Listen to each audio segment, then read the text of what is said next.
여러분, 만약에 오늘 아침에 우리가 집을 나가는데 말이죠, 하늘이 빨갛게 이렇게 변해갖고 있다고 쳐봅시다.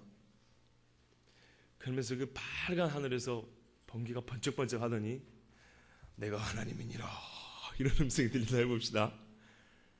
하루 종일 겁나서 살겠습니까?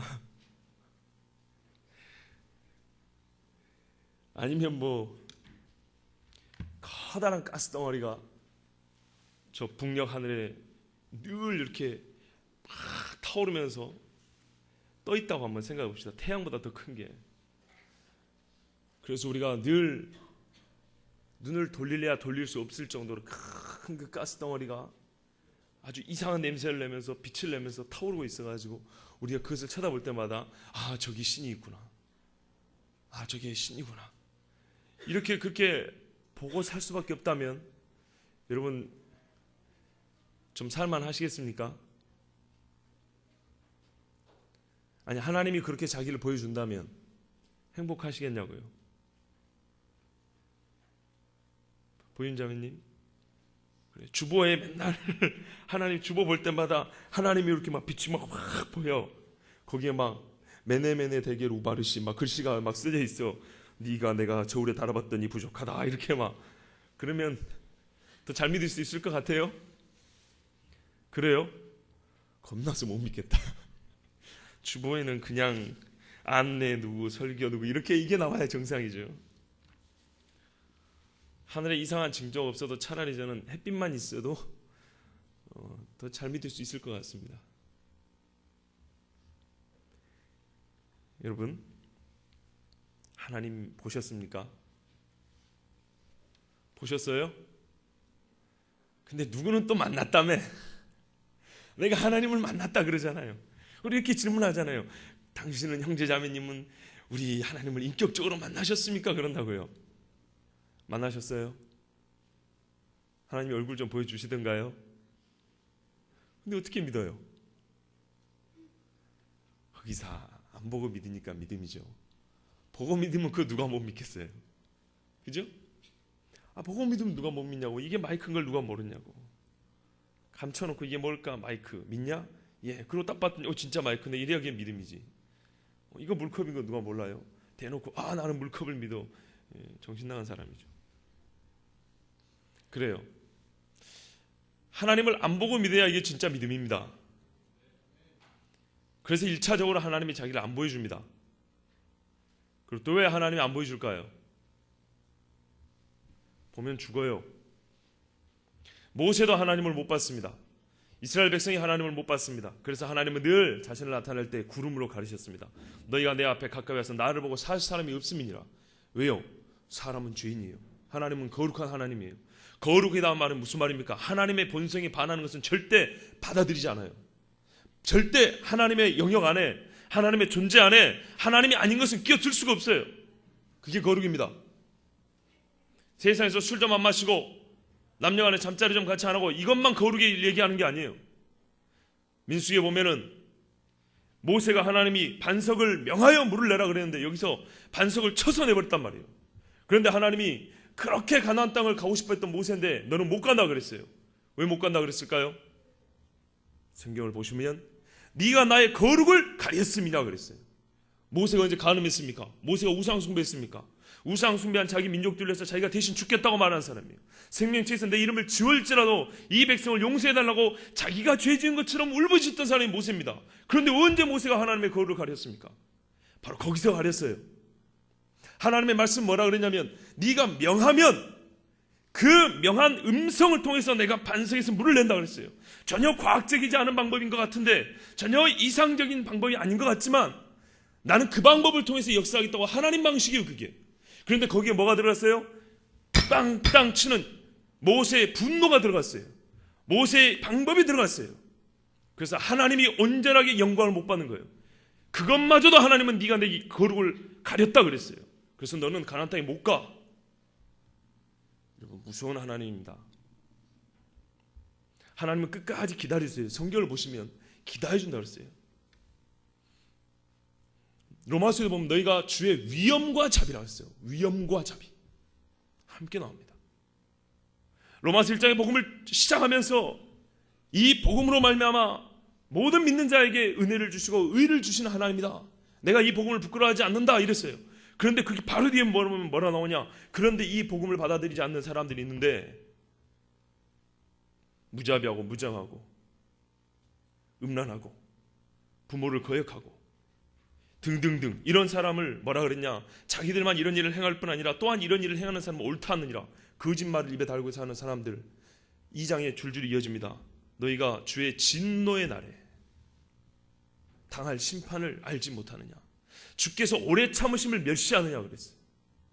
하나님의 말씀을 가졌다고 하면서도 오히려 하나님의 이름이 너희를 통하여 이방인 중에서 모욕을 당하는지 알지 못하느냐 그랬어요. 참 무서운 말씀입니다. 그렇게 우리를 완전히 죽여놓은 다음에 그런데 이제 하나님의 한 의가 나타났으니 이렇게 말씀한 거예요. 바로 그 직전에 뭐가 있습니까? 의는 없나니 하나도 없으며. 자, 하여튼 하나님의 그 거룩은 하나님 외의 것들이 절대 못 들어오게 합니다. 그래서 죄인인 인간이 하나님을 볼 수가 없습니다. 모세도 하나님을 못 봅니다. 세 번째는 뭐냐? 아까 예를 든 그것 때문입니다. 하나님 우리에게 자유를 주셨어요.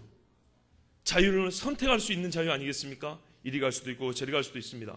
그런데 하나님이 우리에게 늘 큰 가스덩어리라든지 아니면은 뭐 하루 종일 막 음성으로 막 창세부터 계시록까지 막 읊어주시면은 거기에 우리의 자유는 없습니다.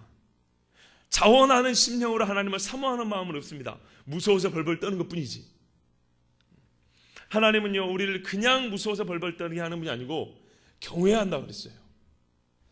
신으로서 인간인 우리가 하나님의 그 신 존재 앞에 무릎을 꿇는 거예요.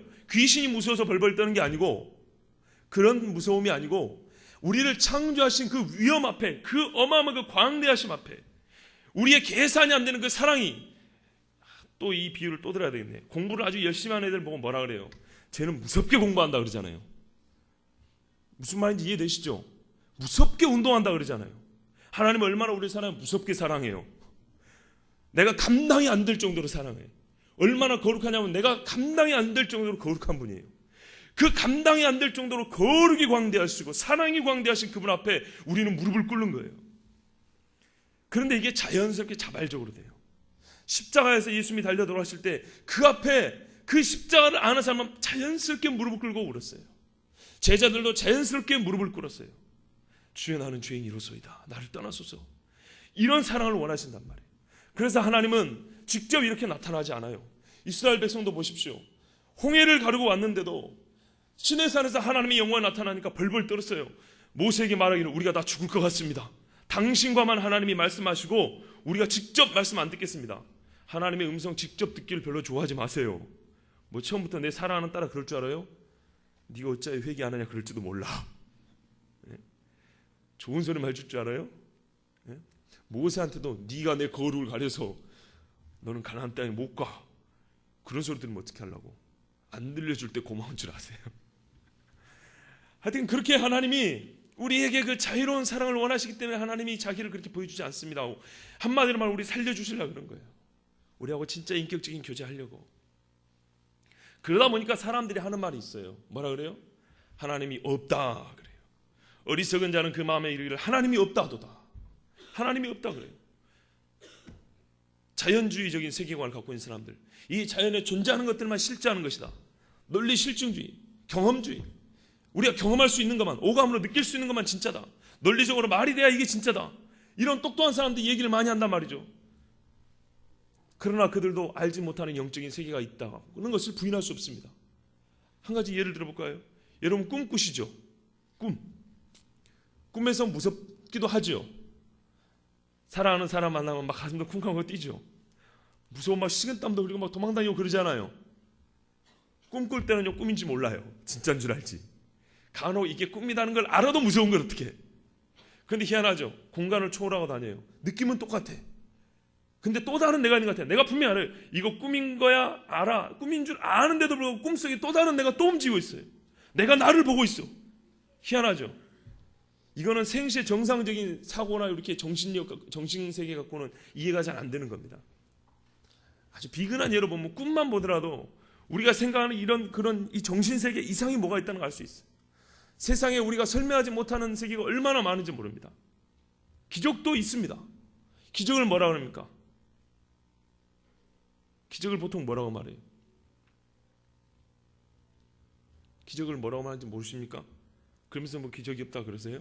뭔지도 모르면서 꼭 성경에 보면 술 취하지 말라 그랬죠. 그런데 술 먹지 마라 그랬냐고. 이런 사람들이 술 취한 게 뭐냐고 물으면 대답을 못 하더라고. 뭐 그 정도 기준을 갖고 있어야지 취하지 않을 정도로 마실 거 아닙니까? 기적이 뭡니까?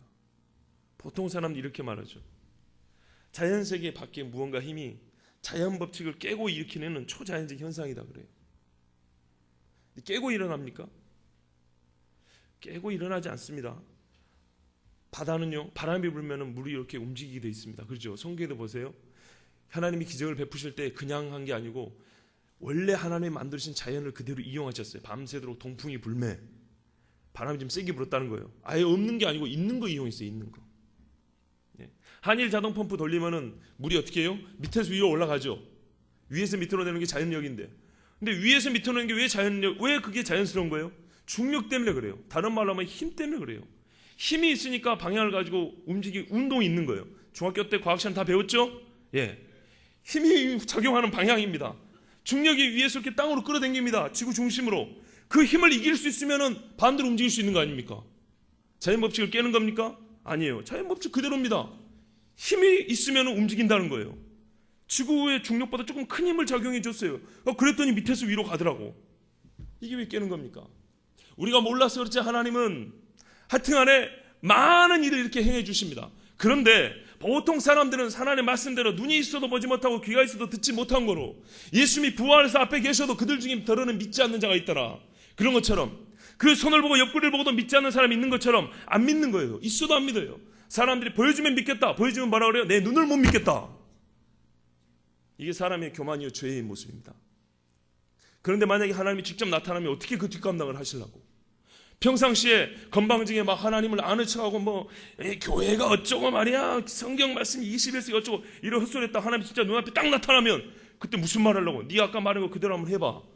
그럼 무슨 말 하려고? 배짱 좋게 하나님을 보여달라 그래요. 예, 여기까지 정리합시다. 하나님을 안 보고 믿는 것이 은혜고요. 하나님이 우리에게 스스로를 안 보여주시는 것이 참 우리에게는 큰 사랑의 표시인 줄 아시기 바랍니다. 다 보고 믿으라 하면 여러분 교회 들어오지도 못해요. 힘든 사람들 교회 다 사버려요. 자, 그런데 사람들은 어쨌거나 보여달라 그럽니다. 보여달라 그래요. 그래서 하나님이 보여주십니다. 그런데 하나님이 자신을 직접 보여주면 어쩐다고요? 우리는 죽어요. 자신을 직접 보여주지 않지만 하나님이 존재하는 것을 하나님이 보여주십니다. 어떻게 보여주실까요? 어떻게 보여주셔요? 예수님을 못 만났어도 구약시대 사람들은 참 지혜로운 사람들이었어요. 아주 영적으로 깨어있는 사람들이었어요. 하늘을 바라보라 드높은 저 하늘, 이렇게 부른 찬송 있죠. 시편에 여호와 우리 주여, 주의 손가락으로 만드신 주의 하늘과 주가 베풀으신 저 별들과 또 내 몸을 보면서 하나님보다 천사보다 조금 못하게 만드신 이 육체를 보면서 하나님을 찬양할 수 있었어요. 하나님이 나를 통해서 보여주십니다. 하나님이 형상을 닮았다며요. 그죠? 이건 괜한 축복의 소리가 아니라 실제로 사람이 사람을 보면서 이건 분명히 창조주가 계시다는 걸 알 수가 있어요. 그래서 지난주에도 사도 바울의 설교서에서 우리가 들을 수 있었습니다. 너희가 예수는 모르지만 이름을 알지 못하는 신에게라고 너희가 어찌 될지 몰라서 불안해서 우상을 만들어 섬기는데 내가 진짜 너희가 알지 못하는 그 신을 가르쳐 줄게 하면서 창조주 하나님을 말씀했어요. 맞습니다. 지금 우리가 살아가는 이 세상에 수많은 피조물들이 있습니다. 그런데 구약의 시인들은요, 이사야서나 시편이나 보면은 얼마나 이 창조 세계를 보면서 하나님을 찬양했는지 모릅니다. 하나님이 우리에게 주시는 하나님이 자신을 나타낸 이 계시는 부족하지 않습니다. 이름하여 이걸 자연계시라 그러는데 솔직히 자연계시만 갖고 자연만 가지고 하나님을 정확히 찾지는 어렵지만 하나님의 흔적을 찾고 분명히 누군가 계셔, 이 정도는 충분히 알 수 있습니다. 그래서 하나님은 이 자연 만물을 통해서 자신을 보여주십니다. 또 하나님이 자신을 보여주는 방법이 있습니다. 뭘까요? 역사를 통해서 보여줍니다. 하나님이 예언하셨어요. 수많은 선지자가 있지만은 그 선지자가 진짜인지 거짓말인지는 그 말이 응하는지 응하지 않는 자를 보면 안다 그랬어요. 그런데 하나님이 예언하신 것 중에 안 이루어진 거 있으면 한번 말해보세요. 성경을 잘 모르시구나. 뭐가 예언되는지 알아야지. 유대인들이 예수님 안 믿습니다. 그런데 이 안 믿는 사람들에게도 이사야서에 갖고 와가지고 저는 질고를 질고 채찍에 맞아 우리의 나음을 위하여 상함을 입었고 어린 양같이 도수장으로 끌려가는 어린 양같이 죽었고 이게 누구냐 이렇게 말하면요, 예수님 안 믿는 유대인도 이거 예수 이야기요 이렇게 인정을 한다고요. 근데 왜 당신들 예수 안 믿어요 하면은 원래 우리 유대인들은 예수를 안 믿기 때문에 안 믿습니다 이렇게 말한다고. 얼마나 웃깁니까? 이러니 그들 앞에 하나님이 직접 보이면 어떻게 살겠어요? 성경은 자기들도 부인을 못해요. 이 예언된 말씀에 유일하게 해당되는 사람은 예수님밖에 없다고 인정을 해요. 그런데 왜 안 믿냐? 우리 유대인은 원래 안 믿기 때문에 안 믿는다는 거예요. 거기서 예수님을 인정하면 어떻게 돼요? 자기들이 하나님을 죽였다는 걸 인정하는 꼴이 되어버리잖아요. 그 죄를 인정할 수가 없는 거예요. 그런데 하여튼 하나님은 역사 속에 하나님을 나타내십니다. 여러분, 주님이 다시 오실 때, 재림하실 때 무슨 일이 있겠습니까? 그랬어요. 근데 예수님이 마태복음 24장이나 마가복음 13장이나 뭐라 그랬습니까? 저체 지기진과 기근과 환란이 있을 것이요 민족이 민족을, 나라가 나라를 칠 것이며 그랬습니다. 여러분, 요즘에는 생중계 되잖아요. 태국의 반정부 시위 뭐 지금 난리도 아니죠. 저기 아이슬란드 화산 폭발한 거 거의 생중계로 보고 있잖아요. 우리가 직접적으로 영향을 미치지 않습니까? 비행기 못 뛰죠 아직. 또 뭐가 있습니까? 천안함 지금 침몰되고 있습니다. 폭파인지 찢어진지 저는 원인은 모르겠지만 어쨌든 무엇인가에 의해서, 결론은 사람에 의해서, 사람의 죄로 말미암아 지금 저렇게 수많은 사람이 죽었습니다. 지난밤에도 우리가 알든 알지 못하던 얼마나 많은 사람이 범죄에 희생이 됐는지 모릅니다. 칼에 찔려 죽고, 교통사고 나서 죽고, 부모가 자식을 죽이고, 어린애를 낳아가지고 화장실에다 버려버리고, 자식이 부모를 죽이고, 성경은 부모가 자식을, 자식이 부모를 죽는 데 내어준다 그랬어요. 그러면 내가 가까이 온 줄 알라, 내가 문 앞에 이른 줄 알라 그랬어요. 자, 여러분, 세상 어느 책에서 이렇게 예언해놓고 이 예언이 이루어진 데가 있습니까? 노스트라다무스인가요? 그 누구죠? 그 예언하는 사람 맞아요? 얼마나 두리뭉실하게 예언했는데, 점쟁이들 가보세요. 동쪽으로 세 발짝 가면 안 되고 뭐 서쪽으로 어쩌고, 니는 태어나기를 참 성실하게 태어났는데 시대를 잘못 만나서 그래, 한 두 배만 한 2년 동안 열심히 해봐, 그럼 너는 아주 충분히 성공할 거야. 이거는 나도 하겠다. 그런 말은 네가 원래 참 괜찮은 놈인데 사람들이 니를 잘 못 알아본 거야. 한 3시간씩만 자고 한 3년 열심히 해봐. 그런 이야기 누가 못해. 그래놓고 복채 20만 원 30만 원 그리고 말고 써주고 이거 팬티 속에 넣어놓고 댕겨. 그 냄새 나서 안 됩니다. 그런 거 웃기지 않습니까? 그거보다 더 멋진 말 나 만들어줄 수 있어요. 나한테 한 50만원씩 주세요. 거기다가 삼위일체 하나님 이름까지 써갖고 줄게. 읽지 못한 한자 말고 한글로 써줄게. 난 한글로. 여러분, 세상에 그런 두리뭉실한 거, 이기다 붙이면 이거 갖고 저기다 붙이면 저기 갖고 그런 거 말고 진짜로 분명히 이런 일이 일어날 것이다. 이스라엘 역사도 보십시오. 하나님이 어떻게 했냐. 이스라엘을 너희들 분명히 이렇게 내가 경고했어요. 첫 번째, 너희가 내 말을, 명령을 지키지 순종하면 천하 만국 중에 높아질 것이요 많은 사람이 너희에게 무릎을 꿇을 것이라고 그랬어요. 다윗과 솔로몬 시대 때 그렇게 했지 않습니까? 그러나 너희가 내 말을 버리면, 가나안의 우상을 섬기면 첫 번째로 기근이 일어날 것이요, 두 번째로 전쟁이 일어나서 적군이 와서 너희 땅에 가지고 있는 것들 다 뺏어가고, 세 번째로 풍토병이라든지 전염병이, 수많은 질병이 일어나서 너희가 살지 못할 것이요, 그 다음에는 자비한 부녀가 자기 다리사에서 난, 자기 태에서 난 애를 삶아 먹을 것이요. 성경에 분명히 기록되어 있어요. 북이스라엘 여호람 왕 때 그렇게 일이 벌어졌다고. 여자 둘이 와가지고 인연이 왕이시여 나의 억울함을 풀어달라. 뭐가 억울하냐 그랬더니, 인연이 먹을 게 없었고 지 아들하고 내 아들하고 둘이 삶아 먹자 했는데 내 아들을 먼저 삶아 먹고 오늘은 지 아들 삶아 먹을 차례인데 안 내놓는다고 숨겼다고. 왕이 이걸 듣고 진짜 가슴이 터질 것 같아. 옷을 찢어버려요. 그게 억울한 일입니까? 저 자식 삶아 먹었는데 안 내놓는다는 게 성경에 분명히 그렇게 예언이 돼 있어요. 그 다음에 이런 말도 안 되는 일이 벌어짐에도 불구하고 너희가 나를 끝내 도로 찾지 아니하면 열국 중에 흩어버린다 그랬어요. 실제로 그래서 이스라엘 사람들이 바벨론의 아수르의 포로 끌려가지 않습니까? 10지파는 혼혈 정착하고 없어져 버렸어요. 그래서 신약시대에 뭐라 그랬다고요? 바울이 나는 베냐민 지파 중에 베냐민이요. 이걸 아주 자랑스럽게 한다 그랬죠. 찌끄러기들 몇 명 남긴 남았어요. 그렇지만 그거 말고 지파가 거의 온전하게 남은 거는 그래도 유대 지파하고 베냐민 지파밖에 없는 거예요. 나머지 10지파는 아수리에 멸망해가지고 다 흩어져 버린 거예요. 혼혈돼 버리고. 그래서 신약시대 때 보면 사마리아 지역, 옛날 북이스라엘 지역은 상종을 안 한다 그러잖아요. 유대인이 혼혈됐다고, 더럽다고. 분명히 하나님이 예언을 해줬는데 안 지켰어요. 그래서 그렇게 됐어요. 하나님의 백성을 그렇게 해버렸어요. 하나님이 자기를 나타내는 이 열국 중에 자기를 드러내는 수단으로 삼은 그 사람들인데 그렇게 해버렸어요. 그래서 로마서에 복음을 수차례 말하다가 9장부터 그렇게 버림받은 이스라엘이 얼마나 가슴이 아픈가. 바울이 내가 그리스도에서 끊어질지라도 원하는 많은 내 민족, 내 이스라엘이 다시 하나님의 은혜 안에 들어오는 것이다 이렇게 간절히 호소하고 있지 않습니까? 그러면서 하는 말이 원 감람나무도 하나님이 그렇게 찍어버렸는데 돌 감람나무인 너희들이야, 접붙임 받아가지고 이방인이었는데 의롭다함을 받은 너희들이야, 하나님을 배신하면 너희를 하나님이 찍어버리지 않겠느냐. 교만하지 마라 그랬어요. 늘 하나님의 은혜 안에 겸손하라 그런 거예요. 하여튼 이래서 이스라엘 사람들에게도 하나님이 예언한 그대로 이루어주셨고 이 세상에 일어난 일도 그대로 이루어집니다. 그대로 이루어지고 있습니다. 이거를 보는 우리가 해야 될 일은 뭡니까? 해야 될 일은 뭘까요? 베드로 사도가 이렇게 말했어요. 먼저 이것을 좀 길지만 한번 들어보십시오.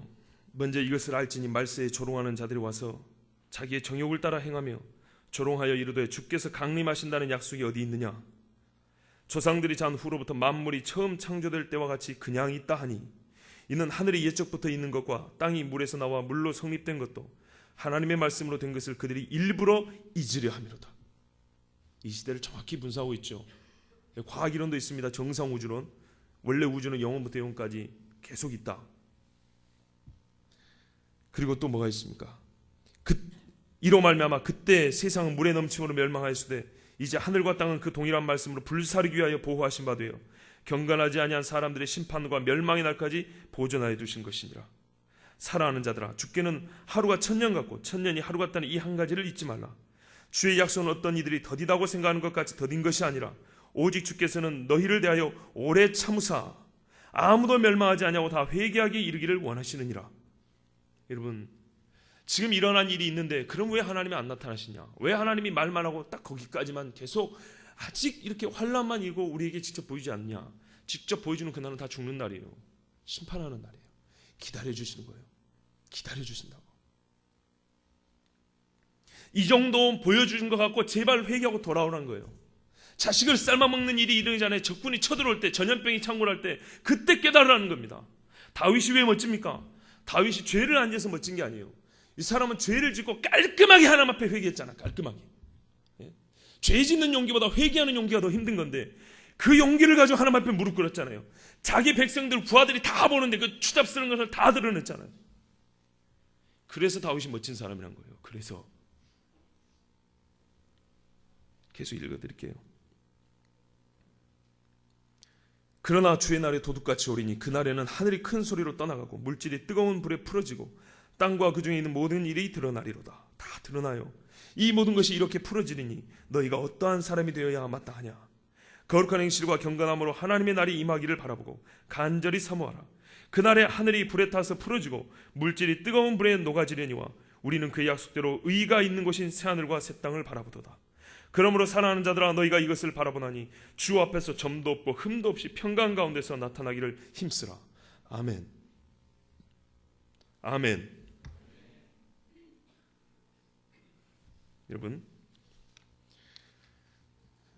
이렇게 하나님께서 징조와 계시로 보여주면 이 계시를 읽을 줄 알고 이 때를 아는 사람은 베드로 사도의 말과 같이 주의 하늘, 새 하늘과 새 땅이 올 날, 우리 주 예수님이 다시 오실 날이 얼마 남지 않음을 알고 깨어 경성하며 기도한다 그랬어요.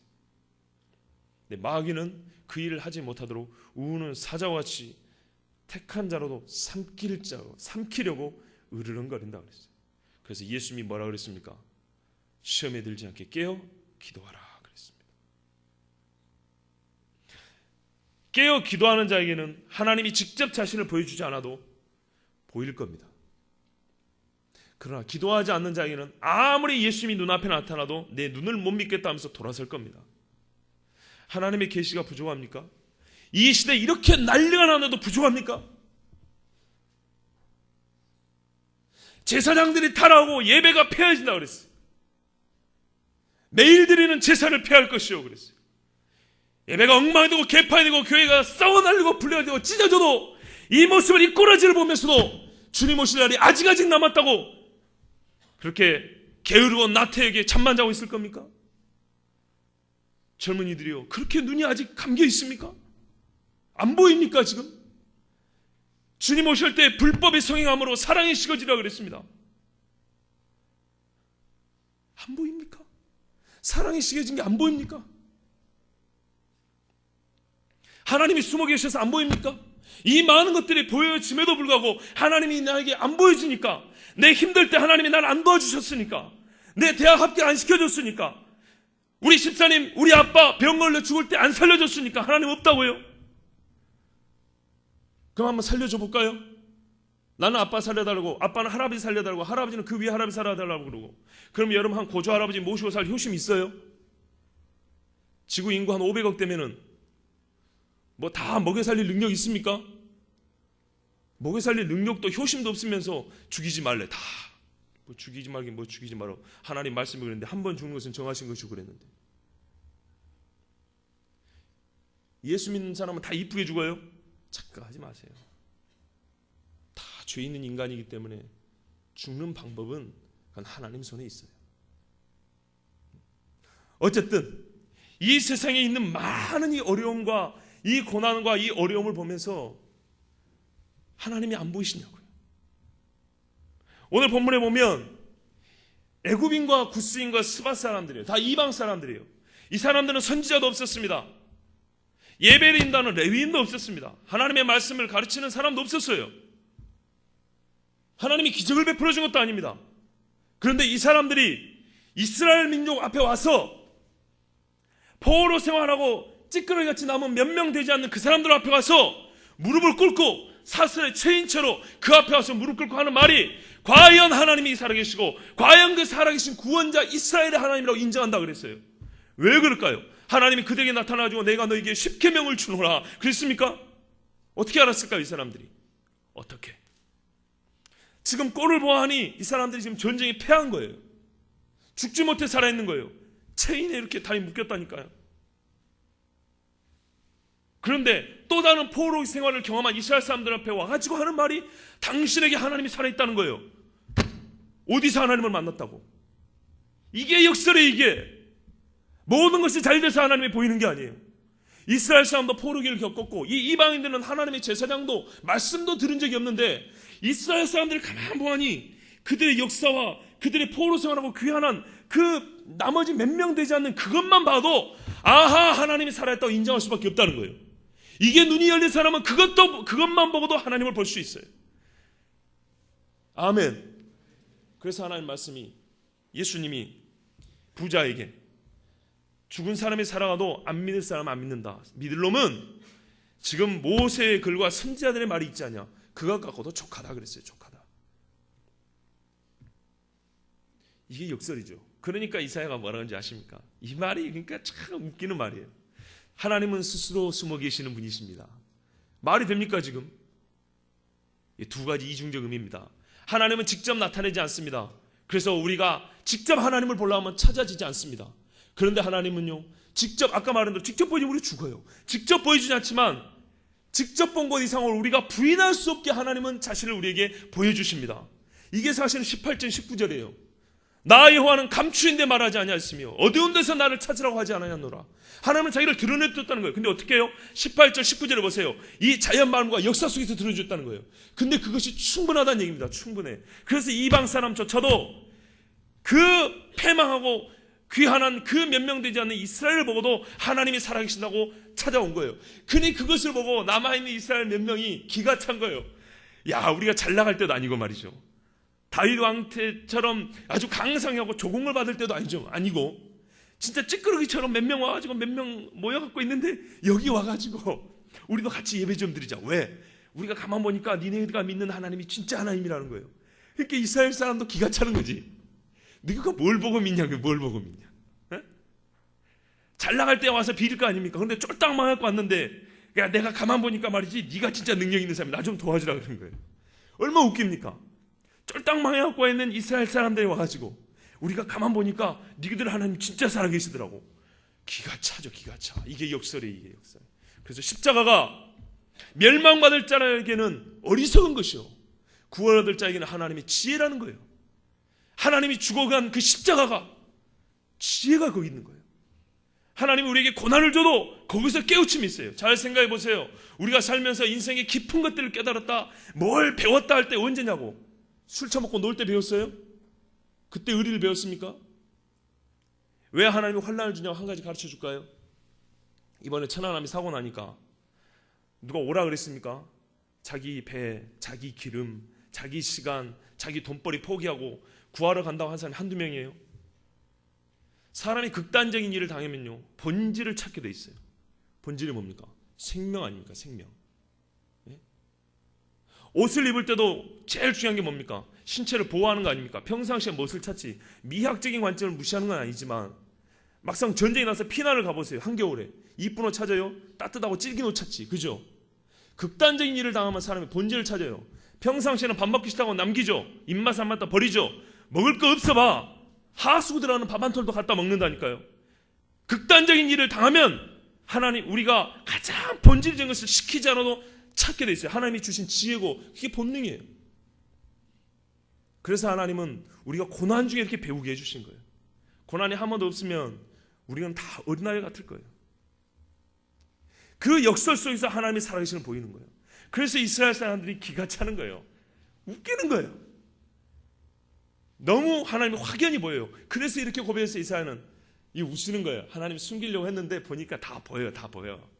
하나님은 참 스스로 숨어 계시는 분이십니다. 이 하나님하고 지금 약간 말장난 비슷한 거예요. 무슨 느낌인지 아시겠어요? 숨기는 숨었는데 하나님 냄새가 나. 다 냄새가 나. 하나님 그림자가 보여. 하나님 원래 그림자가 없지만 말을 하자면 하나님 그림자가 보여. 하나님 다 보인다니까. 하나님 알아서 스스로 숨어 계시는 분이에요. 스스로 숨어 계시는 분. 그런데 다 보인다는 얘기예요. 이게 이스라엘 사람들, 이게 이사야가 본 하나님이요, 이게 지혜입니다. 그래서 이사야가 15절, 16절, 17절까지 세상에 이렇게 말도 안 되는 연약한 이스라엘에게도 이 이방인들조차도 이 모습을 보고도 하나님을 찾는데 스스로 숨어 계시는 하나님인데도 불구하고 하나님이 감추지 않고 자기를 그 역사 속에서 드러내 주신 분이라 그렇게 찾는데 이 모습을 보고도 우상을 섬기는 자는 얼마나 어리석은고 하나님 외에 누가 구원자가 있는가. 다시 한번 말하지만 들어보라. 하나님의 말씀을 대저 여호와께서 이같이 말씀하시되 하늘을 창조하시니 그는 하나님이시니 그가 땅을 지으시고 그것을 만드셨으며 그것을 견고하게 하시되 혼돈하게 창조하지 아니하시고 사람이 거주하게 그것을 지으셨으니 나는 여호와라 나 외에 다른 이가 없느니라. 나는 감추어진 곳과 캄캄한 땅에서 말하지 아니하였으며 야곱 자손에게 너희가 나를 혼돈 중에서 찾으라고 이르지 아니하였노라. 나 여호와는 의를 말하고 정직한 것을 알리느니라. 아멘. 예. 딱 보면 18절하고 14절하고 모순 같지만 15절하고 모순 같지만 이게 모순이 아닌 이유를 이제 아시겠죠.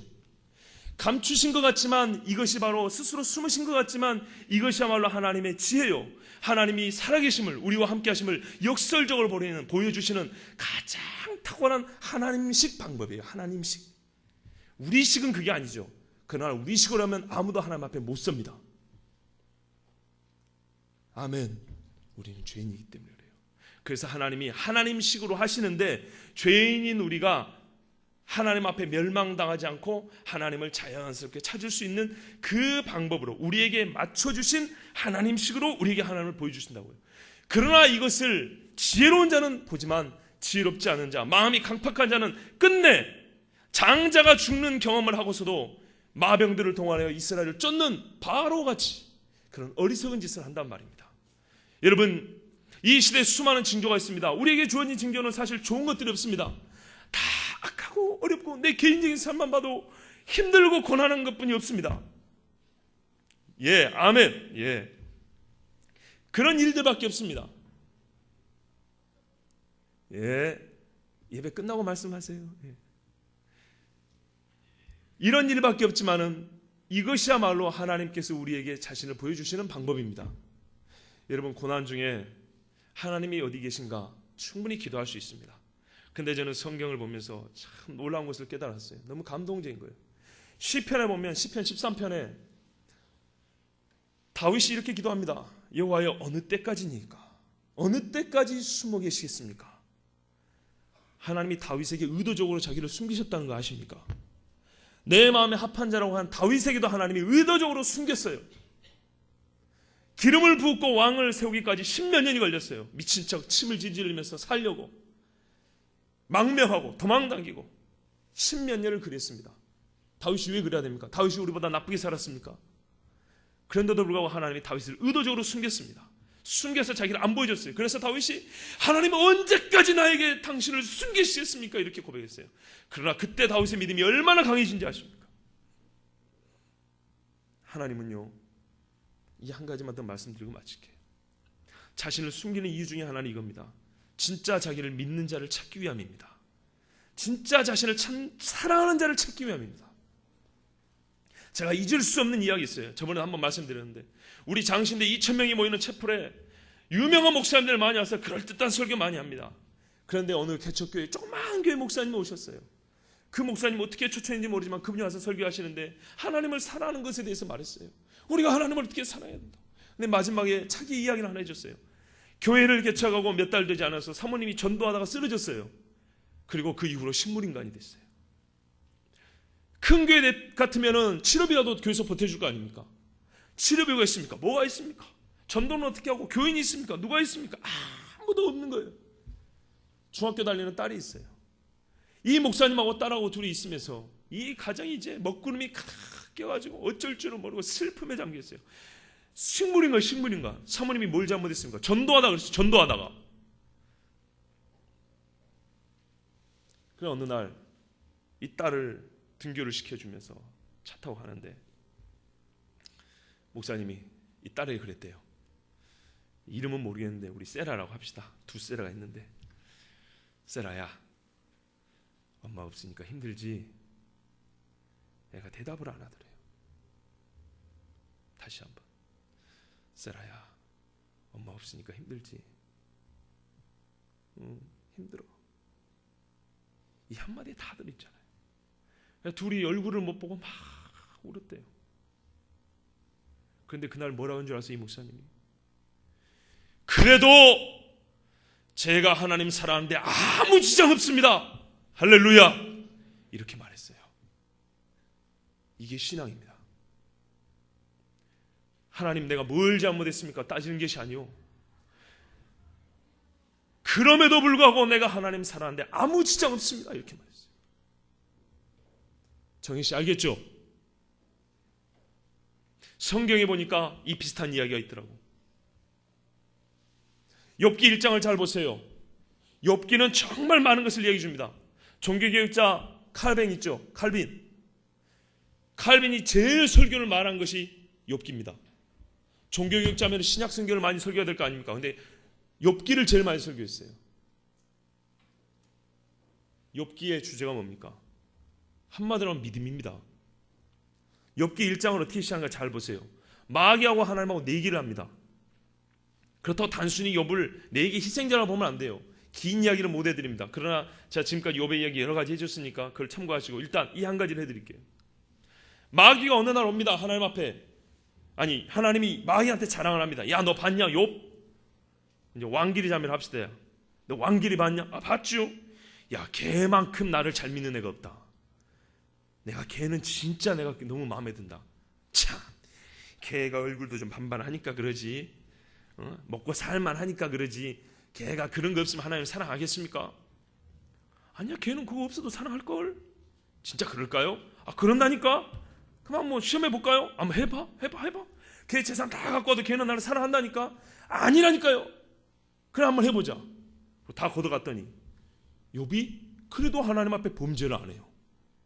그러니까 하나님이 이제 아주 기분 좋죠. 그래서 마귀한테 그런 거지. 봤지? 세상에 그런 놈이 있단 말이다. 돈이 없다고 하나님을 원망하는 놈이 있는가 하면 있는 거 다 뺏어가도 나를 끝까지 사랑하는 놈이 있단 말이다. 봤지? 다 나쁜 놈만 있는 게 아니다. 그런 놈이 있다. 참, 아직도 자식 새끼들이 건강하고 지 몸이 성하니까 그러지. 아니야. 걔는 자식들을 거둬하고 지 몸을 성하게 안 하고 병을 들려도 그래도 걔가 나를 사랑할 거다. 진짜 그럴까요? 그런다니까. 그건 모르는 일이죠. 어찌 한번 테스트 한번 해볼까요? 그럼 한번 해봐. 그랬더니 다 거둬하고 몸도 완전 병 들어가지고 친구들한테 일주일 동안 말도 못할 지경이에요. 그런데 어떻게 해요? 욥이 끝까지 하나님을 부인하지 않았어요. 표면적으로 부인한 것 같아요. 하나님 앞에 막 하소연하고. 근데 그게 하나님 믿으니까 한 거예요. 믿으니까 사실. 그래서 나중에 하나님이 욥이 친구보다 의롭다 그랬잖아요. 어쨌든 긴 이야기지만 여기서 보면 중요한 게 있어요. 우리가 하나님 앞에 많은 사랑을 요구합니다. 그런데 하나님은요, 우리에게 동시에 사랑과 믿음을 또한 받고 싶어 하십니다. 네가 그럼에도 불구하고 나를 사랑하겠냐? 그럼에도 불구하고 나를 믿겠냐? 그러고 봤더니 욥은 믿더라는 거예요. 세상에 그런 미친놈이 있더라는 거예요. 세상 사람들이 말할 때는 그 미친놈이 미친놈. 친구들도 미친놈. 부인도 그랬어요. 네가 하나님을 욕하고 죽으라 그랬어요. 그런데 그럼에도 불구하고 하나님 믿는 사람이 있더라 이거예요. 왜? 욥이 말했어요. 주께서 북쪽 하늘에 별들을 달아놓았다 그랬어요. 욥은 아무리 자기 형편이 어려워도 저 하늘에 있는 별을 보고도 하나님을 부인할 수가 없는 거예요. 할렐루야. 어떻게 하나님을 부인합니까? 이래서 욥은 하나님을 배신하지 않고 끝까지 믿음을 지켰어요. 그게 하나님이 눈물겹도록 만나고 싶은 한 사람인 거예요. 이 시대에 깨어있는 그 한 사람인 거예요. 하나님이 직접 보이지 않지만 여러분, 우리가 어렵고 힘들어도 하나님을 끝까지 사랑하고 믿는 사람, 우리 환경 속에서 역사 속에서 하나님의 발자취와 하나님의 그 손길과 하나님의 입김을 여전히 보고 믿고 느끼는 사람, 하나님은 찾고 계십니다. 그 한 사람이 되시겠습니까? 하물며 이방인도 멸망에 빠진 그 변방에 떨거지 같은 이스라엘 사람을 보고도 네 하나님이 구원자고 살아계신다고 찾아왔는데 어찌 오늘 우리가 예배를 드리면서 이 말씀을 들으면서 하나님이 없다고 말할 수 있겠습니까? 어찌 작은 환난이 있고 어찌 작은 어려움이 있다고 자기의 죄를 말하기 전에, 고백하기 전에 하나님이 나를 사람이 이럴 수 없다고 어떻게 이렇게 방대한 소리를 할 수 있겠습니까? 하나님은 살아계십니다. 환난 가운데 우리를 도우시는 분이요, 환난 가운데 우리에게 하나님이 살아계신 믿음을 더 키워주시는 분이요, 하나님이 지혜를 보여주시는 분이에요. 오늘 이 한 주도, 이 하루도 스스로 숨어 계시지만은 감추지 않고 자신을 나타내신 그 하나님 믿으시고 그 하나님과 동행하며 사시길 바랍니다.